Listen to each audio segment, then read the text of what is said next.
Olá, pessoal! Esse é o sexto episódio do Meet Talks e no papo de hoje a gente vai falar sobre os benefícios da metodologia OKR e para isso a gente trouxe aqui um convidado super especial, que é o Jorge Eik, que é o CEO da Coblu. Seja muito bem-vindo, Jorge. Muito obrigado. Sempre um prazer falar um pouquinho sobre essa metodologia, né, que a gente conseguiu ajudar a construir aqui no Brasil, sendo pioneiro no modelo. Então a gente tem bastante coisa para tocar sobre informações sobre o OKRs aí. Bom, Jorge, para a gente começar o papo aqui, né, eu queria que você contasse um pouco da sua experiência, né, como que você chegou aí a trabalhar com metodologia OKR, qual que foi a sua trajetória aí, né? Bom, eu comecei a empreender há bastante tempo atrás. A Cublu acabou sendo a minha nona empresa que eu abri na época. Abri ela em 2014 e sempre tive a ideia de poder resolver problemas, né? Sou um empreendedor serial, então apaixonado por criar soluções para problemas que iam aparecendo na minha frente. E acabei construindo a Coblu, não sendo uma empresa de software, sendo uma empresa de inteligência competitiva. Então mapeava dados de mercado e entregava relatórios de inovação para as empresas. Em cima disso, acabei aqui em Santa Catarina, acabei vindo morar para cá e acabei conhecendo o ecossistema de tecnologia aqui que era muito forte. E aí decidi que tinha que transformar a Coblu numa plataforma. E aí começamos a estudar um pouquinho o que tinha no mercado, né, de gestão, de coisa. Construímos 5 MVPs, né, 5 soluções pequenininhas para validação durante o ano 2015, até que a quinta dela foi o OKR. A gente viu que não tinha o mercado pronto ainda, né, então no Google tinha um exemplo somente sobre isso. E a gente começou daí a construir o mercado, construir a solução e também construir o mercado, né, preparar as pessoas para isso. A gente sabia que era inevitável a entrada de um modelo de gestão ágil, porque o mundo estava mudando muito rápido, né? Então aqueles modelos que a gente trabalhava antigamente, no modelo mais tradicional, mais previsível, não ia mais acontecer, né? Então a gente decidiu que valeria a pena investir, por mais que o mercado ainda não estivesse pronto. E a ideia era tentar buscar ser referências dentro disso, né? Esse é o nosso objetivo inicial. A gente foi trabalhando em cima disso aí, e aí começamos a construir, então, implementar em empresas, implementar em startups, né? Começamos a fazer esse processo, até que começou a crescer um pouquinho mais o modelo. Claro, de lá para cá, a gente acabou fazendo até uma spin-off de Coblu, então hoje existe uma empresa de consultoria chamada OKR Matrix, que fica em São Paulo, que só faz consultorias mais complexas de OKR, né, então grandes implantações, e porque o mercado vai amadurecendo, né, e vão surgindo novas necessidades. Então lá tem uma parte de consultoria mais pesada, assim, transformação mesmo, e a Coblu com a parte de tecnologia em implantações mais simples. Bom, Jorge, para a gente começar aqui, falar um pouco de OKR propriamente, né? Eu queria que você definisse, né, o que que é a metodologia OKR, como que surgiu, né, essa metodologia? Conta um pouco para a gente. Perfeito. Bom, imagina que na década de 70, a Intel constatou que o mundo estava muito rápido, a evolução estava muito rápida para o modelo de gestão deles. E aí eles decidiram inovar. Inovação não é sempre em produto, né? No caso, eles inovaram em modelo de gestão e criaram o OKRs. Então, de modo geral, é um objetivo que eu vou mensurar através de um conjunto de resultados chaves. Então, eu vou poder definir para onde eu quero ir e como eu mensuro, como eu avalio se estou chegando lá ou não. Sempre com objetivo qualitativo e depois um conjunto de resultados-chave tem mais uma cara de meta. Só que tem uma mudança importante aqui, né, que é a gente está falando de resultados-chave e não esforço-chave. Né? Então aqui a gente já começa a gerar os primeiros atritos com o mercado, né? Porque a gente tem que mensurar o que a gente quer colher e não o que a gente vai executar. E isso é um desafio para a maioria das pessoas entender o que vai colher se fizer aquela ação, aquele projeto, aquelas coisas, e não somente executar aquilo. Né? E aí também tem uma outra coisinha ali que o pessoal acaba esquecendo bastante, que é o que é o chave. Então não adianta também ser resultado, tem que ser um resultado fundamental, aqueles resultados principais que fazem realmente você atingir aquele objetivo. Né? Então esse é um processo todo de desenvolvimento que as empresas vão fazendo, entendendo um pouco desse modelo, construindo os OKRs da companhia, depois construindo os OKRs das áreas, depois construindo os OKRs das pessoas. Né? Então é uma jornada toda de desenvolvimento e visa 3 níveis de benefício, né? Principalmente a parte de alinhamento, depois a gente pode falar um pouquinho mais sobre eles, mas inicialmente o alinhamento, já que ele é um dos grandes gaps que tem nas organizações hoje. Então imagina que se o mundo começa a ficar ágil e você precisa se ajustar a com uma velocidade muito grande a esse contexto novo, você precisa de uma ferramenta, né, de um modelo de gestão que permita isso. Então você precisa alinhar as pessoas para essas mudanças. Então você começa a trabalhar dentro, geralmente, né, as empresas estão adotando hoje o modelo de OKR para poder ter essa velocidade, para poder gerar um modelo de gestão capaz de acompanhar o que está acontecendo fora da companhia também, né, fora da empresa também. Então o OKR surgiu na década de 70 em cima disso. Claro que depois, em cima dessas dores de agilidade na gestão, dentro da Intel tinha o John Doerr, que era um executivo, que acabou virando investidor do Google, levou esse modelo para o Google em 99, e aí o grande case de OKR mundial é o Google, né? Acabou sendo ele o grande case e não a Intel, né? Porque em 2013 acabou, durante um talk, assim, um executivo do Google acabou falando que um dos segredos deles era o modelo de gestão, que permitia que eles fossem mais audaciosos, né? Corressem mais riscos, mas também focassem em geração de valor, de resultados. E aí ele apresentou o OKR, teoricamente, do Vale do Silício para o mundo, assim, que começou daí ter esse boom, esse crescimento dentro do modelo, né? Então, de modo geral, é um modelo ágil que visa alinhar as pessoas focando em resultados, né, e não em esforço. E é uma metodologia super usada, assim, em startup, principalmente, né? A gente vê hoje cada vez mais pensando no modelo remoto, né? Então, acho que é uma metodologia que a gente vai falar mais para frente, mas só adiantando, né? Uma metodologia que super faz sentido, né? Mas falando agora sobre o impacto da metodologia OKR, né? Qual que é o impacto nas empresas, nas organizações, nas pessoas, né? Falando ali Perfeito. do dia a dia, né? Qual que é o impacto que essa metodologia pode causar ali, né? Se você puder dar uns exemplos também para gente, uns Claro. exemplos práticos. Tem alguns dados de mercado que são bem relevantes, assim, que é importante a gente ter noção. De todos eles eu vou listar dois, que são dados da Gallup, que apresentam que 80% dos colaboradores estão desengajados. Então, aqui nós já temos um dado que diz que a cada 10 pessoas que eu tenho na empresa, 2 compram a briga. 8, teoricamente, cumprem tabela, né? Faz o que tem que ser feito, porque estar engajado é superar expectativas. E o outro dado fala que 45% dos líderes não sabem as prioridades da empresa. Então, geralmente, a metade da liderança, então, corre para lados diferentes da onde a organização gostaria de ir. Então, esses são dois dados bem importantes que já começam a mostrar um pouquinho dos benefícios de OKR, porque as empresas costumam definir planejamentos estratégicos, fazer grandes planejamentos e dobrar isso em muitas ações.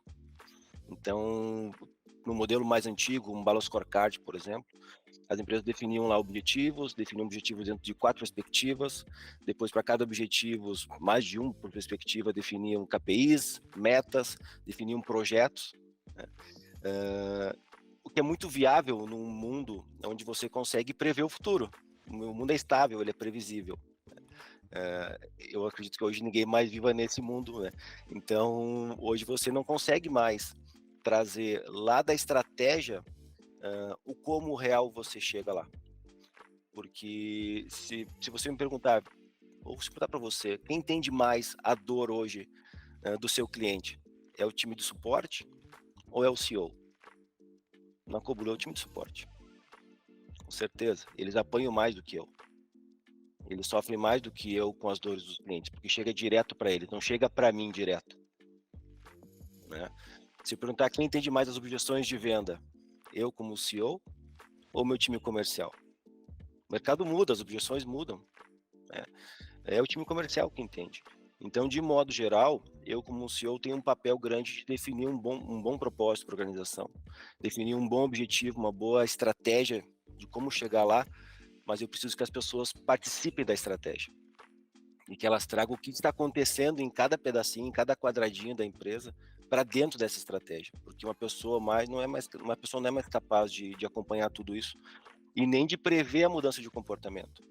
Então, eu preciso trazer dessas pessoas o que está acontecendo. Se eu disser que a gente precisa, um exemplo bem simples, a gente precisa liderar o mercado, uma plataforma de vendas, por exemplo, que nós somos uma plataforma de vendas, eu preciso saber o que o time de suporte está mapeando, que ele precisa resolver para que a gente possa liderar o mercado, que nos impede de liderar hoje. Eu preciso do time comercial pense o que ele tem que fazer, né, em termos de resultado, que a gente tem que colher para que a gente possa liderar o mercado, que o time de marketing vai ter que focar no trimestre para a gente poder colher o resultado.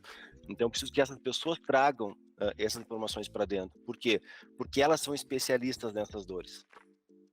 Eu não sou especialista nessa dor, né? O cara da estratégia não é especialista nessa dor. Ele é especialista em ter a visão. Olha, o melhor caminho onde nós devemos chegar é esse.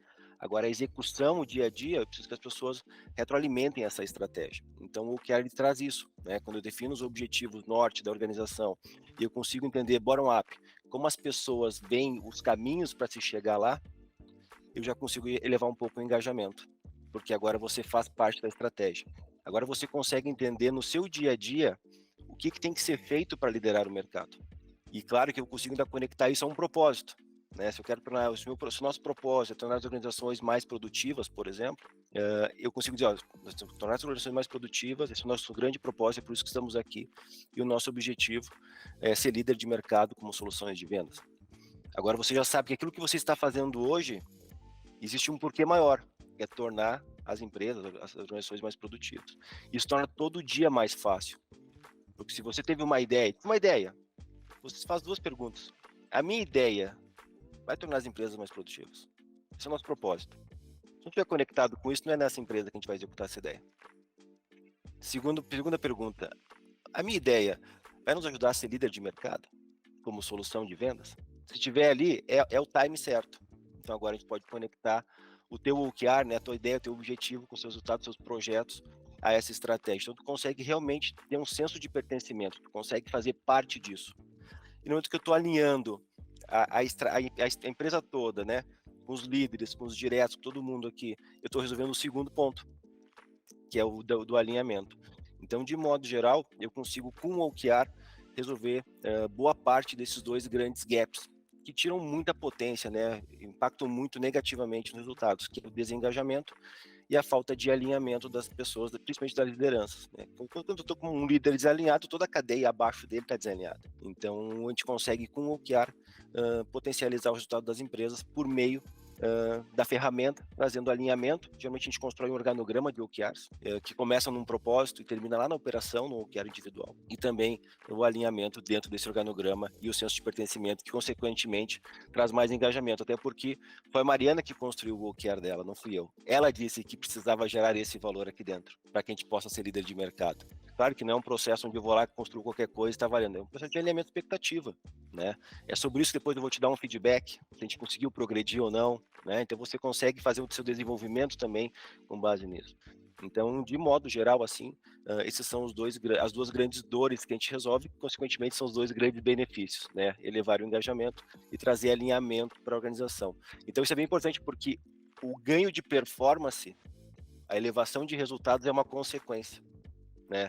Quando eu estou com as pessoas alinhadas todo o esforço, dinheiro, tempo, é para o mesmo caminho, e as pessoas compraram aquela briga, consequentemente eu tenho ganho de resultados. Né? E sem falar da questão de, né, tirar um problema ali de microgestão, né, microgerenciamento e direcionar o foco mesmo, né, do dia a dia das pessoas, né, acho que são outros benefícios aí também que a gente pode ver. Queria que você desse alguns exemplos de empresas que tiveram sucesso com a metodologia, se você consegue trazer uns cases para a gente. Sim. Eu posso trazer alguns cases mundiais, né? Como, por exemplo, Google, BMW, Burger King, LinkedIn, Twitter. Todas as empresas trabalharam trabalharam e trabalham com OKRs, né? Aqui no Brasil a gente tem, claro, tem um pedaço da Ambev, que são nossos clientes.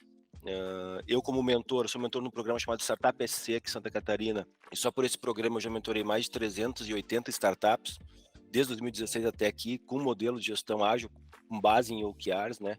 Então a gente consegue ver muitas startups que começaram no programa como uma ideia, né? Ou tinha, sei lá, seus primeiros 10 clientes, algumas já fizeram bons êxitos, êxitos acima de 100 milhões, né? Utilizando o modelo como base de gestão. Então a gente consegue ver, assim, dentro do mercado, a gente consegue trazer grandes benefícios, porque o mercado é muito frenético, imprevisível, instável, né? E qualquer um que queira performar dentro desse mercado precisa ter esse modelo de gestão, né? Recentemente a gente está fazendo um trabalho bem legal com a ScanSource, que é uma multinacional, a gente tem a parte do Brasil deles, de otimização, de realmente lapidar os OKR, trazer mais senso de pertencimento, mais propósito e mais resultados ali dentro. Então a gente está lapidando, tirando um pouco do esforço e botando mais resultados, é um case bem legal.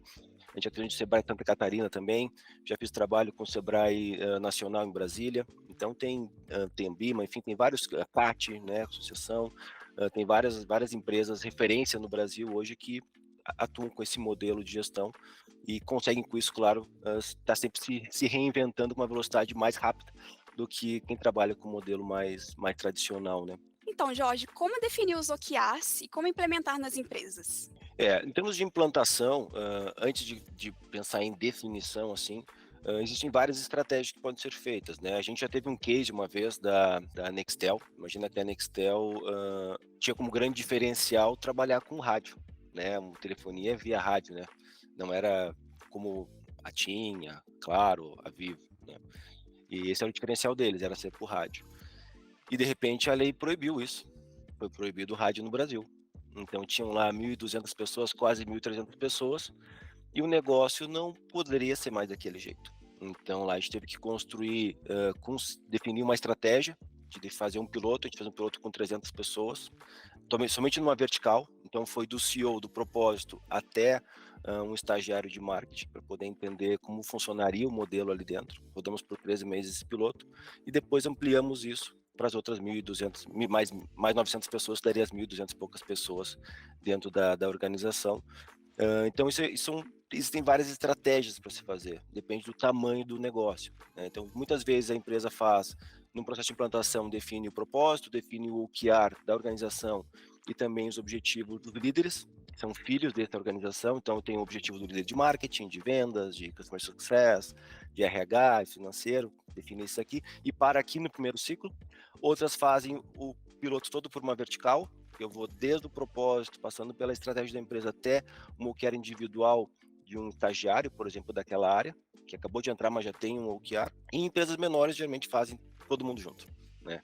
Então até 50, 100 pessoas tu consegue fazer um processo de treinamento de todo mundo junto. Claro que existe alguns segredinhos ali, como capacitar os facilitadores, o OKR Masters, né? Ter um bom sponsor ou OKR, porque se você não tiver um patrocinador disso, o modelo não funciona, né? O pessoal desiste. Qualquer coisa que você ponha numa empresa vai mudar como as pessoas se comportavam ontem, né? Então, de modo geral, a primeira ação é sempre um incômodo, né? O primeiro sentimento é esse: putz, não é mais como eu fazia antes, né? Então agora eu preciso fazer de outra forma. Então isso gera um desconforto nas pessoas. Então fazer um trabalho de endomarketing, mostrando os benefícios para aquela pessoa, né, para poder se encontrar ali dentro, ver que realmente qual que é o impacto dela, mostrar o valor dela, né. Então são coisas importantes que a gente começa a ir trabalhando, independente do piloto ser vertical ou ser horizontal, né, a gente faz isso. Depois que a gente entendeu um pouquinho da estrutura que vai fazer essa estratégia, a gente começa a definir então os objetivos, geralmente no modelo mais top-down. Então a gente começa a definir o grande norte da organização, né, e tentando trazer, porque assim, o que é planejar? Planejar é você trazer o futuro a tempo presente, para a gente poder chegar nesse futuro aqui, o que eu tenho que executar hoje, né? Então aí você mas eu tenho que definir o futuro. Imagina que o OKR ele é como se fosse um Waze, um GPS.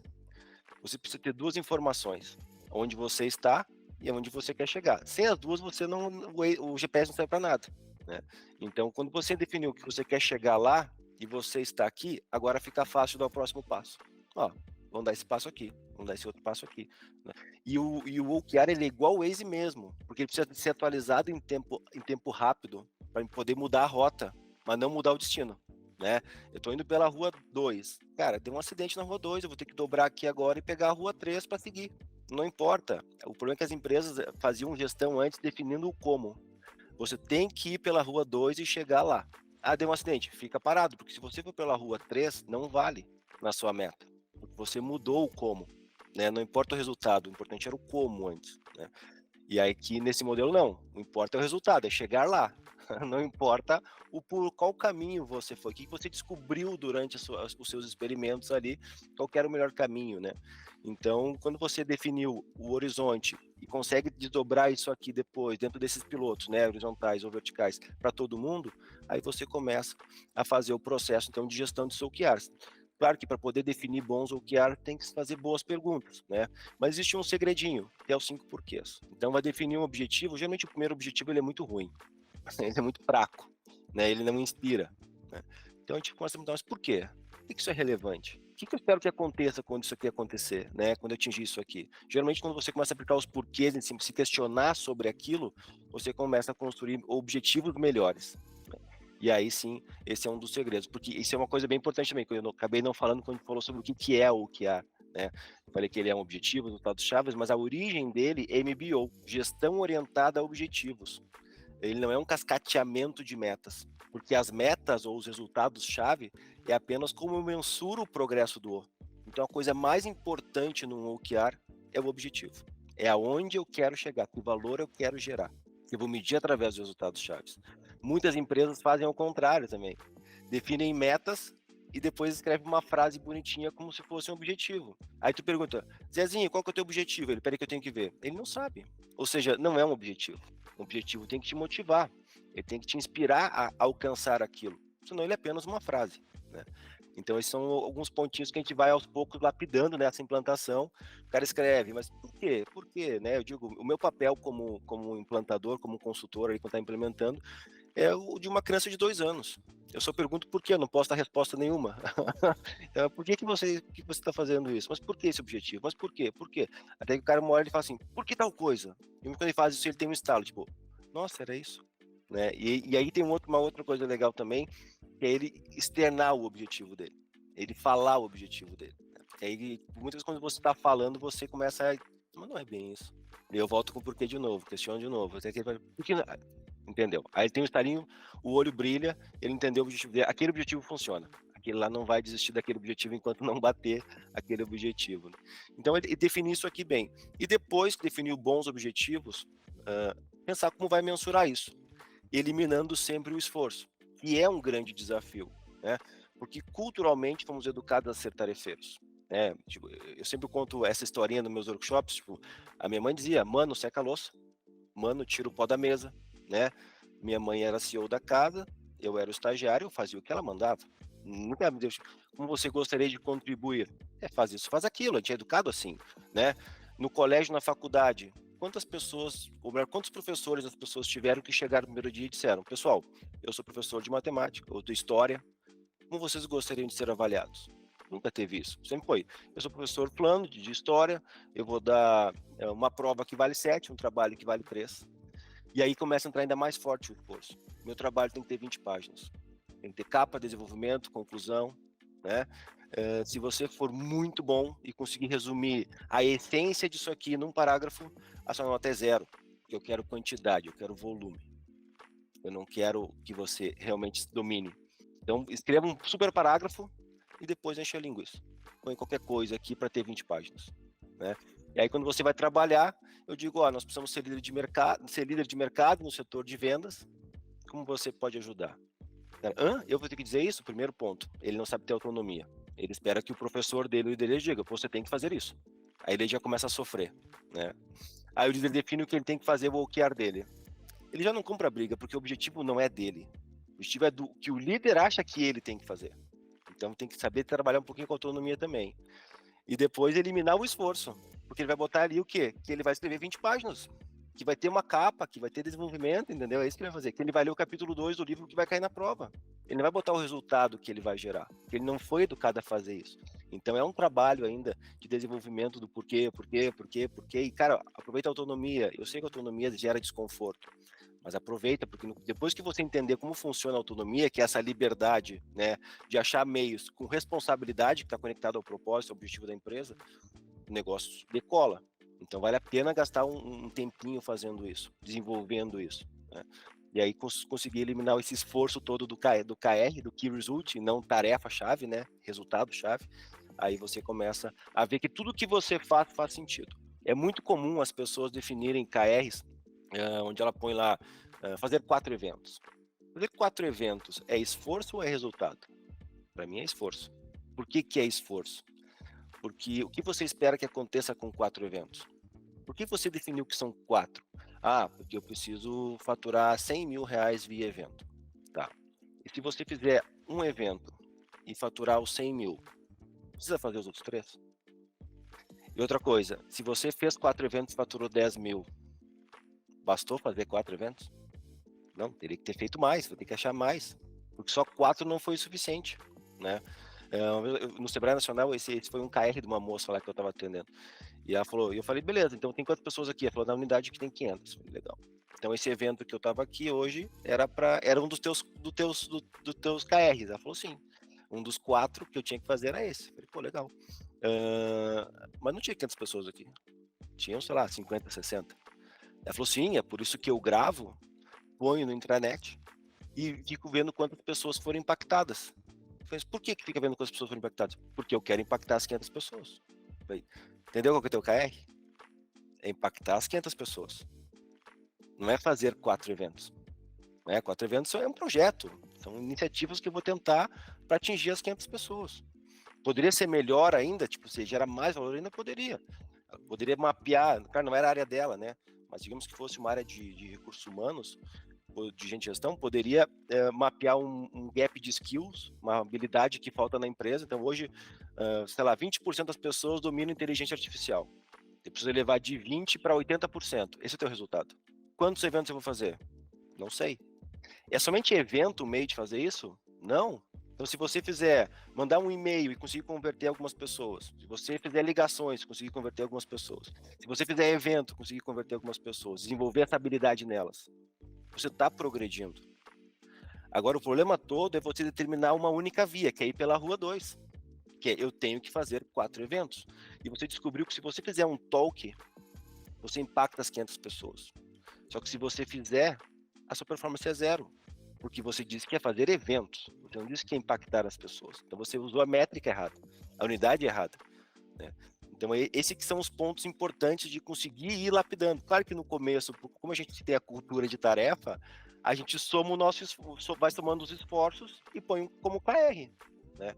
Então esse é um trabalho que a gente vai entendendo, e a sensação, quando a gente sabe que está errado, é quando a gente começa a olhar para o que é disso. Não era mais isso que eu queria estar fazendo. Eu queria estar fazendo outra coisa agora, porque existe um resultado por trás que o seu corpo, a sua mente sabe qual é. Mas você escreveu, você publicou na sua plataforma de OKR a coisa errada, né? Então é um trabalho de desenvolvimento. Então esses são os pontos importantes, assim, na hora de implantar. Só que a implantação ela é para sempre, tá? Isso é uma coisa que quando é que vai ficar pronto? Nunca vai ficar pronto, porque o mercado não vai parar. Sempre que você achar dentro da gestão que está funcionando perfeitamente, você está ficando para trás. O caos é a realidade. Então você vai estar sempre sob essa pressão de melhoria, melhoria, melhoria. Não é à toa que a melhoria contínua hoje é uma das coisas que mais se fala. Por quê? Porque a melhoria o tempo todo. Mudou o comportamento, cara, tem que mudar aqui dentro. Né? Tem que mudar o que eu estou fazendo ali, tem que mudar o objetivo, mudar o KR, mudar a estratégia. Já aconteceu uma vez aqui na Coblu de eu definir um OKR do trimestre para toda a empresa, e deu 30 dias por aí, não chegou nem a isso. Os resultados que a gente colheu daquela estratégia ali foram ridículos. A estratégia não funcionou. Aquilo que eu mapeei como sendo a estratégia da empresa por aquele trimestre, acho que foi em 2018 ou 2017, não funcionou. Agora eu vou morrer abraçado no OKR? Não. Galera, errei estrategicamente. Preciso de uma semana agora para rever a estratégia da empresa do trimestre, para a gente poder atingir o nosso objetivo maior e o nosso propósito. Eu vou rever aqui e a gente vai reconstruir de novo. Porque aquilo que eu achei que o mercado ia se comportar, não se comportou. Né? Então, tipo, são coisinhas que tu tem que ir lapidando. O mercado é sempre assim. E o problema não estava na construção do OKR. Porque eu sabia escrever o OKR. O problema estava no meu foco. Eu acabei errando estrategicamente. Né? Na parte mais tática, digamos assim, porque a estratégia permaneceu a mesma, mas a tática ali do desdobramento, eu acabei errando. Né? Então a gente reviu, reconectou todo mundo e foi atrás disso. Isso faz parte da implantação. Né? Então entender que você vai estar sempre ajustando e melhorando faz parte do modelo de gestão ágil, porque é geração de valor dentro daquilo que é uma necessidade naquele momento. Né? É um processo, né? Que é o que eu digo. Planejar é trazer onde você quer estar no futuro para ações presentes. Então, para poder ser líder lá, o que nós temos que executar hoje? Que são os resultados que a gente tem que colher hoje, nessa semana, nesse mês, né? Nesse trimestre. E tu vai chegando mais próximo do teu grande sonho, né? Do teu grande objetivo estratégico. Então, a implantação passa mais ou menos por isso aí, por definir uma cadência, né? De como é que primeiro, uma estrutura, se vai ser horizontal ou se vai ser vertical, uma cadência, que eu acabei não falando, mas definir se vai ser trimestral ou mensal, nunca maior do que isso, tá? Anual não funciona mais, e times nunca vão ter maior que o trimestral, equipe, departamento nunca vai ser maior que o trimestral, o ciclo do objetivo dele, né? E depois se preocupar bastante com os objetivos e depois eliminar o esforço. Só que isso não é uma coisa que acontece no primeiro ciclo, é uma coisa que você vai lapidando e vai ajustando, né? Depois existe o outro desafio, que é garantir que as pessoas vão atualizar isso. Isso ficou real, ficou forte. Enquanto o OKR for ruim de qualidade, é um esforço ainda fazer as pessoas atualizarem. Porque elas não se identificam com aquilo, né? E quais são os sinais que uma empresa, por exemplo, está fazendo certo com as OKRs, implantou certo, está utilizando de uma forma correta? Assim? Tem algum parâmetro que a gente pode medir de alguma forma? O OKR da empresa, né? É ver que Uhum. as pessoas estão progredindo, é ver que existem alguns indicadores não numéricos, mas que você percebe no dia a dia, né? Quando vai ter uma reunião e o centro da reunião é sobre algum OKR, isso é uma coisa que acontece direto, o pessoal mapeia o OKR, vai ter uma reunião agora, mas ninguém sabe para qual objetivo que ela vai ser. Então aqui é um sinal que não está funcionando o OKR ainda, né? Não existe uma cultura de gestão ágil focada em resultados. Então você mapeia uma coisa e executa sem conectar a execução a isso aqui, né? Então até uma das dicas que eu dou é nunca comece uma reunião se perguntar sobre qual OKR que é a reunião. Se não for conectar em nenhum, não precisa existir, porque o OKR são as prioridades, então não é uma prioridade fazer aquilo, né? Então, tipo, são pequenas coisinhas que você vai entendendo. Os feedback. Quando você vai dar feedback como líder, ou quando você vai receber um feedback como colaborador, ou até mesmo vai dar como por seu líder um feedback, você está discutindo, está falando sobre os objetivos alcançados ou não alcançados? Ou não? Né? São indicadores de que o OKR está ganhando tração ou não está ganhando, né? Mas geralmente a gente analisa muito em cima da diferença de resultados, que é o quanto as pessoas vão engajando no modelo e quanto isso vai gerando mais de valor dentro da organização, né? E como que a gente faz esse acompanhamento das OKRs, né? Tipo, qual seria a frequência ideal? Quais Claro, que são as ferramentas que a gente pode usar? perfeito. A ferramenta tem que ser a Coblu, né? Eu não posso falar de nenhuma outra. Claro. Não, não, brincadeiras, assim, em termos de frequência, tem as duas coisas. Tem a cadência do objetivo, então que é importante definir objetivos, que nem falei, trimestrais ou mensais. Você vai saber se está acertando na cadência. Se você definir objetivos trimestrais e lá pelo 30º, 40 dias do ciclo, você olha e diz, não é mais isso. Você não tem maturidade ainda de gestão a ponto de trabalhar com um objetivo trimestral. Aí você precisa reduzir esse ciclo. Então reduz para mês.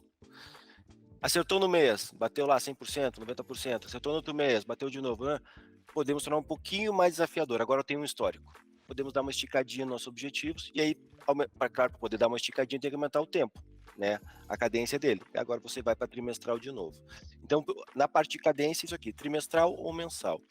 E na parte, só que assim, não adianta eu definir um bom objetivo para o trimestre e deixar para fazer um check-in no final do ciclo. O que é um check-in? Check-in é uma atualização dos KRs. Então, para poder liderar o mercado, nós queremos elevar de 1.000 para 1.050 clientes no trimestre. Não adianta eu deixar para fazer essa análise, se eu fui de 1.000 para 1.050, no final do trimestre. Porque daí eu estou fazendo o quê? Um modelo de avaliação de performance. Eu estou avaliando o resultado. Foi bom ou foi ruim? Quando eu faço gestão contínua de resultado, de performance, eu preciso fazer microavaliações. E essas microavaliações a gente chama de check-in, que é a atualização do KR. Então, se você não progrediu, você põe lá, não progredi. E justifica, não foi foco na semana esse resultado-chave específico. Atuamos no outro. E o outro que aconteceu? O outro eu consegui sair de X para Y, sair de 10 para 12 tal coisa. Né? Porque é em cima dessa gestão contínua semanal, ou no máximo quinzenal, que você faz essa microavaliação e você começa a ter gestão contínua de performance. E foi em cima de check-ins semanais, por exemplo, que eu vi que a estratégia estava errada. Agora, se eu tivesse esperado o final do trimestre para fazer a performance, eu não sei se eu estava falando sobre o que era contigo hoje. Sim. É tudo sobre tempo de reação, né? Então, se Claro, você não está medindo aquilo ali frequentemente, alguma hora, né, você vai descobrir só, sei lá, daqui 3 meses, daqui um é, mês, e aí já não dá tempo de você correr atrás, né? já passou. É só uma avaliação que foi bom ou se foi ruim, né? Imagina se o Waze não atualizasse a rota, né? Você vai fazer uma viagem de São Paulo para Santa Catarina e ele diz, vai por aqui. e ele não atualiza mais. Nem para te pegar marginal em alguns lugares que tu possa pegar. Tipo, de modo geral, era como era antes, né? Eu fui, travou. Eu não sei que rua eu posso pegar, fico parado. E atualização com frequência que te traz velocidade, tu ganha produtividade, tu ganha eficiência no processo, né? Ó, se você dobrar aqui, vai aumentar um pouquinho a distância, mas você não vai ficar parado, você sai lá na frente. Beleza. É isso que o Waze faz, né? Com check-ins mais frequentes, né? Com atualização mais frequente sobre rota. E quando a gente fala de ao longo do tempo, né? Como que a gente consegue medir o progresso e o sucesso das OKRs? Tem alguma forma? Aí é engajamento mesmo. Aí é o Uhum. engajamento da galera, né?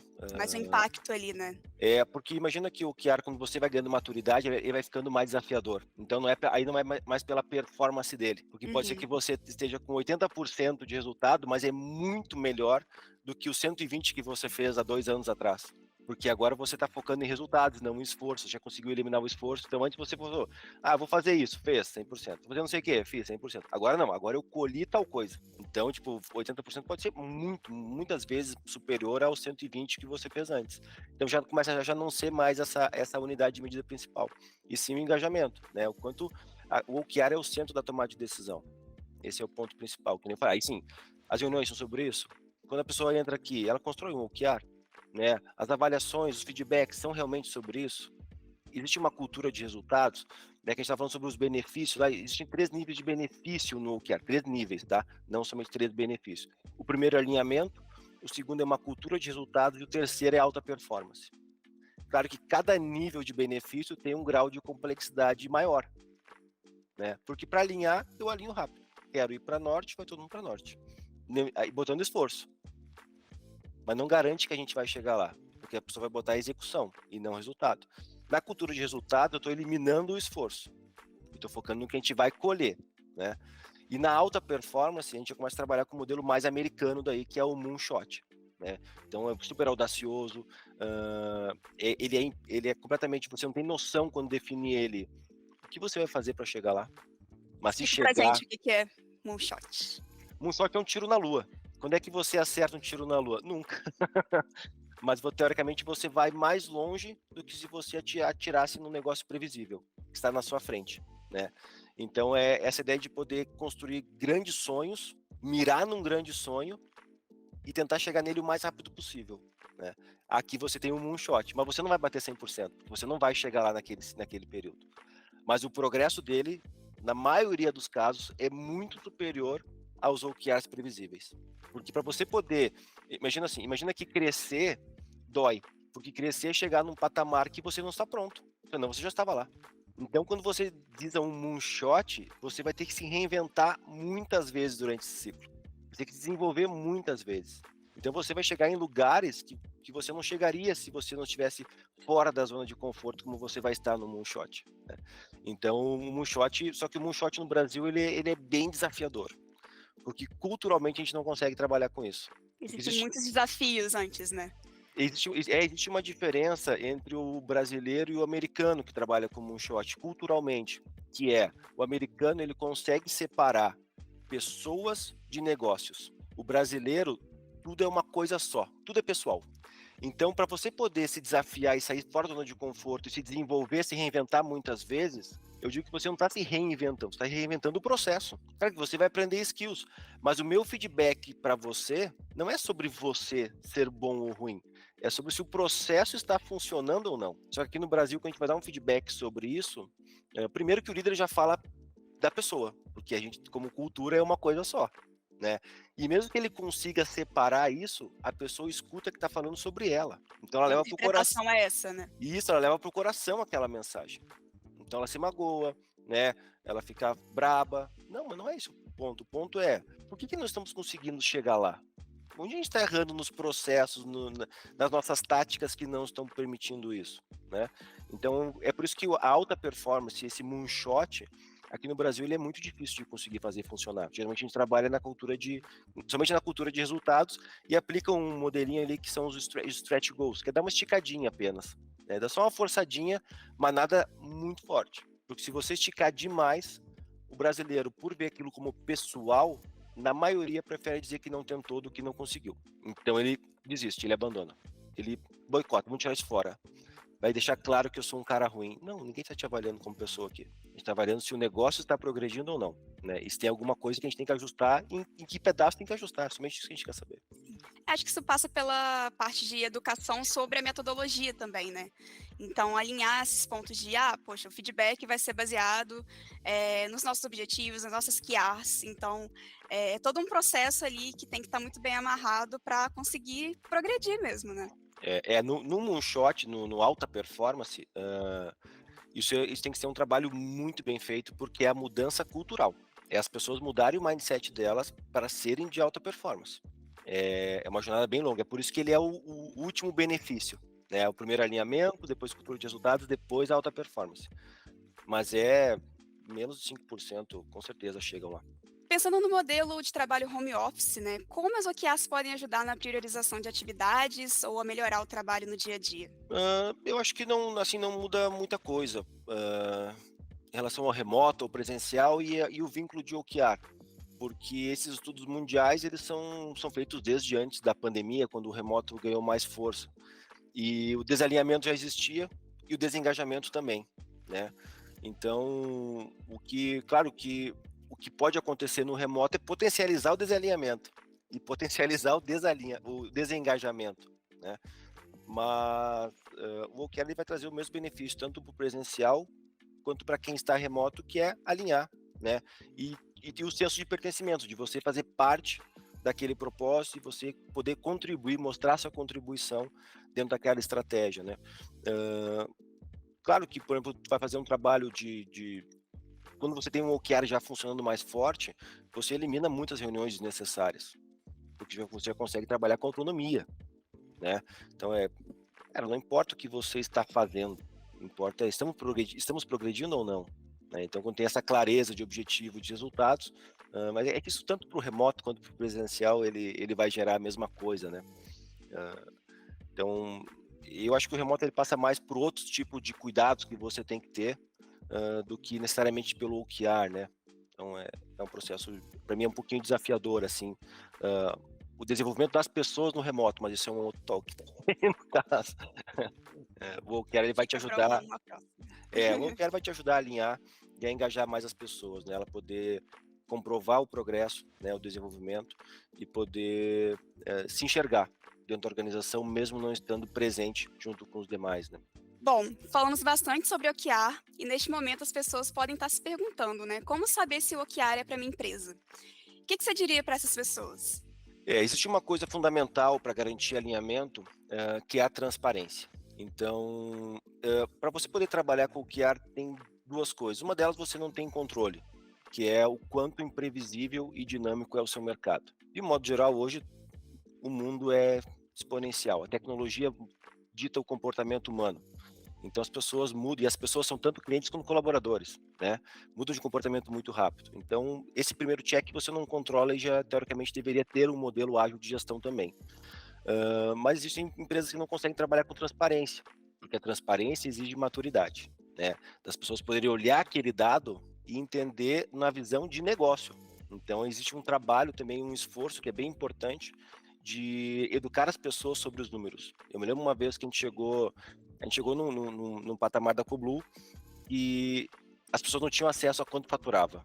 Elas tinham os meus KRs da organização estratégicos eram sobre aumentar a receita em X%, eram percentuais. No começo funcionava, porque era pequenininho. Então, a ordem de grandeza daquele porcento, as pessoas conseguiam construir coisas grandes.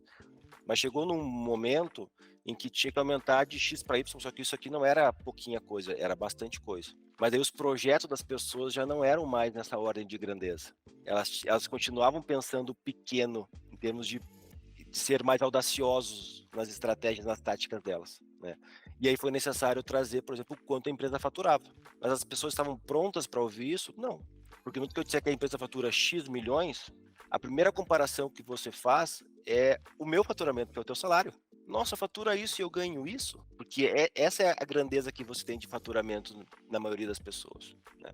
Então a transparência exige que você vai educando as pessoas, né? Então você tem que preparar para uma empresa bootstrap, ou seja, ela não tem investimento. Tudo que ela colhe, ela investe. Então se a empresa fatura 1 milhão, ela gasta 1. Se ela fatura 2, ela gasta 2. Se ela fatura 10, ela gasta 10. Para poder faturar, quer faturar 15, vai gastar 15. Uma empresa bootstrap é assim, né?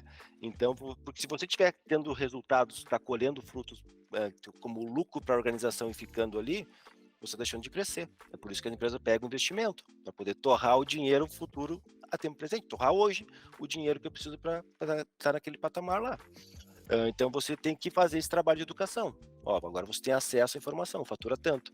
Aí eu te pergunto, esse projeto, né, que você está botando conectado ao seu KR de marketing, por exemplo, ele tem esse potencial para gerar esse volume de leads que a gente precisa? Não tem, né? E agora você tem noção de quanto é. Antes as pessoas não tinham. Então a transparência é uma das coisas bem importantes de ter essa clareza. Já aconteceu de a gente entrar em empresas de bolsa de valores, por exemplo, para fazer a venda, e quando a gente falou de transparência, falou, não, aqui não funciona. A gente saiu na mesma hora, foi uma reunião de 2 minutos. Entrou, falou e saiu. Entrou e saiu, né? Por quê? Porque a transparência é um pilar importante, né? Depois existe uma outra coisa fundamental, autonomia. Então você vai apresentando e vai só que a autonomia você vai distribuindo. Porque se você der autonomia sem ter um norte claro, só vira bagunça. Aí aqueles 45% alinhados viram 90% alinhados, né? Só vai estar o cara que definiu a estratégia alinhado a ela, o resto ninguém mais vai estar alinhado a ela. Então você tem que garantir um bom propósito, um bom objetivo, né, um bom objetivo estratégico, e aí você começa a dar autonomia. Então é um processo que o pessoal fala, o que é bottom-up, sim, mas ele não é no primeiro ciclo. Ele vai sendo construído, aí no primeiro ciclo você paga o preço de não ser bottom-up, que é o preço de baixo engajamento, mas as pessoas estão entendendo para onde vai. E quando você vai trazendo histórico, nesse nesse momento você vai construindo históricos. Está construindo histórico, agora você pode dar autonomia. Você vai liberando autonomia. Como é que você faria? Por quê? Né? Uma vez aconteceu que na Coblu também uma menina de marketing que ela construiu um OKR muito focado em aumentar a nossa relação com a comunidade de startups. Eu falei, perfeito, está muito conectado ao nosso propósito. Só tem um probleminha. Esse OKR que a gente está construindo agora é para o 4º trimestre do ano. E o nosso principal concorrente, isso sou eu alinhando a expectativa com ela, tá? O nosso principal concorrente chama-se Jeitinho Brasileiro. São as empresas que vão levando de qualquer jeito e chega no final do ano ele não sabe o que aconteceu com o negócio. E ele precisa agora entender ou melhorar, porque senão ele vai quebrar. Então, o 4º trimestre do ano é a nossa safra, onde a gente vai colher. Então, não podemos fazer nada nesse momento que seja focado em construção. Tem que ser em colheita. A gente vai plantar no Q1 de novo. No primeiro trimestre, a gente pode começar a plantar. Aí planta em comunidade, faz relacionamento, faz coisas que não precisam gerar valor naquela hora, né? Isso vai aumentar o valor de marca, vai aumentar pessoas impactadas, mas não gera receita para a gente, que a gente só consegue gerar no 4º trimestre, em grande volume. Então, o foco todo é gerar receita nesse 4º trimestre. É vender. Até que eu questionei com ela, sabendo que, aqui eu não vou usar os dados reais, mas muito aproximado em termos de grandeza, sabendo que grandes contas levam, sei lá, 180 dias para fechar, e sabendo que empresas até 100 pessoas levam 20 e poucos dias, 30 dias para fechar, o teu OKR de geração de leads por trimestre, em que tamanho de conta? Pequenas, até 100, porque eu consigo ainda colher nesse trimestre. E a gente até pode ter um OKR focado na grande, mas eu sei que eu só vou colher eles no 2º semestre do ano que vem. Então eu preciso ter isso também, mas não é o meu alvo principal nesse quarto. Nesse quarto é garantir que a gente vai colher mais coisas nesse trimestre, então depois eu só tenho um 4º trimestre por ano. Eu só vou ter ele de novo no ano que vem. Então todo mundo alinhado nesse 4º trimestre em geração de receita. Depois a gente começa a plantar, otimizar, no 4º trimestre a gente colhe de novo. Né? É igual uma lavoura. Você vai plantar para a terra até que chega agora. Exatamente. Então, essa clareza, né? Ela falou, nossa, agora eu entendi. Foi isso aí. Agora você sabe no que tem que focar nesse trimestre. E eu não estou dizendo que a tua intenção era ruim. Só era o trimestre errado. Só isso. Né? Até que depois ela construiu aquele mesmo OKR no 1º trimestre do outro ano. Né? Bom, a gente já vai encaminhando para o fim do papo, mas antes eu queria abrir para você falar da Coblu. Quais são os desafios que vocês solucionam nas empresas? O que vocês fazem, né? Qual a solução de vocês? Pode falar um pouquinho para a gente? Bom, então a Coblu é uma plataforma, né, de gestão contínua. A gente trabalha desde dos OKRs que a gente comentou aqui, até a parte de gestão dos KPIs, avaliações de talentos, então toda a parte de avaliação de cultura, competência, gestão dos feedbacks, avaliação de bem-estar, avaliação de engajamento, ENPS, enfim, termômetro emocional. Tem uma série de soluções para os talentos, para a gestão dos talentos ali, para poder melhorar aquele dado lá dos desengajados também, porque o OKR ele potencializa isso, Ele consegue eliminar bastante disso, mas existem outras coisas que a gente pode ir otimizando e que podem retroalimentar o OKR. Quando eu sei que existe algum gap dentro da organização, por exemplo, em termos de clima, eu posso criar um OKR para resolver isso, né? Mas eu preciso desse dado. Se eu não tenho esse dado, eu não consigo saber aonde nós estamos hoje em relação àquilo, né? E aí eu não consigo definir um horizonte, um caminho, porque não tem como, né? Então, pela Kublu a gente consegue trazer esses dados todos, de gestão de pessoas e também de gestão estratégica, para onde eu quero ir e aonde estamos hoje. Então, de modo geral, a Kublu é isso na parte de tecnologia, mas na parte de serviço a gente faz desde a implantação do OKR, os workshops, toda essa parte aí, para ajudar as pessoas, porque a gente sabe que uma ferramenta não faz milagre, né? Eu te dar uma plataforma de OKR na sua mão e você não sabe o que é um bom objetivo, um bom estado-chave, vai botar qualquer coisa lá dentro e não vai gerar o valor que a gente quer que gere, né? Porque o nosso propósito é tornar as pessoas mais prósperas e negócios mais produtivos, então preciso que você se reinvente, né? Que você consiga realmente ser mais produtivo e construir coisas boas e relevantes dentro da plataforma. Então, o nosso grande diferencial hoje está no serviço que a gente conecta, né, a plataforma para te ajudar a superar esses desafios que vão surgindo sempre, porque o teu core não é o teu core, como eu me refiro ao cliente, né, não é ser especialista em gestão, mas o meu é, né, o meu tem que ser. Então eu preciso ficar me reinventando, descobrindo o que está acontecendo no mundo, que está mudando de comportamento, para trazer isso para os meus clientes, né? O core dele muitas vezes é salvar vidas, o outro é potencializar não sei o quê, enfim, transformar a tecnologia, são coisas diferentes. Mas tudo isso que ele vai fazer para executar o propósito dele é através de pessoas. E eu preciso trazer para ele as melhores ferramentas de gestão dessas pessoas, né? Para que elas consigam prosperar na vida delas e também consigam elevar a produtividade dentro das organizações. Bom, Jorge, a gente vai encaminhando aqui para o final do papo. Eu queria agradecer muito a sua disponibilidade de estar aqui conversando com a gente. E fica à vontade para voltar aqui no nosso podcast quando tiver uma oportunidade, enfim. Muito obrigado, acabei não falando, mas quem quiser conhecer um pouquinho mais da Coblu pode acessar coblu.com.br, C-O-Blue-E, né, de azul em inglês, .com.br, pode acessar lá e vai ter lá, tem conteúdos, tem e-books sobre o OKR, tem vídeos, tem cursos, né, se quiser fazer para entender um pouquinho mais, tem bastante conteúdo lá para ajudar. Muito obrigado pelo convite, é sempre um prazer poder participar, poder ajudar vocês de alguma forma e poder aprender também, né, muita gente recebe algumas perguntas da galera depois que retroalimenta a nossa estratégia, o que está acontecendo no mercado, o que está pensando assim, como é que as pessoas estão mudando de comportamento, então esses pontos de contato são bastante importantes para a gente poder se reinventar também. Então a gente também fica à disposição para um novo convite aí sobre gestão, sobre cultura, sobre foco, enfim, sobre o que quiser trabalhar estrategicamente também. A gente consegue entrar aqui e fazer um talk e discutir bastante sobre isso. Muito obrigado pelo convite e obrigado, pessoal, por tudo aí. Bom, pessoal, e você que está ouvindo a gente, se você quiser saber mais sobre o Meets Talks, é só seguir a gente no Spotify e se inscrever no canal da Meets no YouTube. Até o próximo episódio.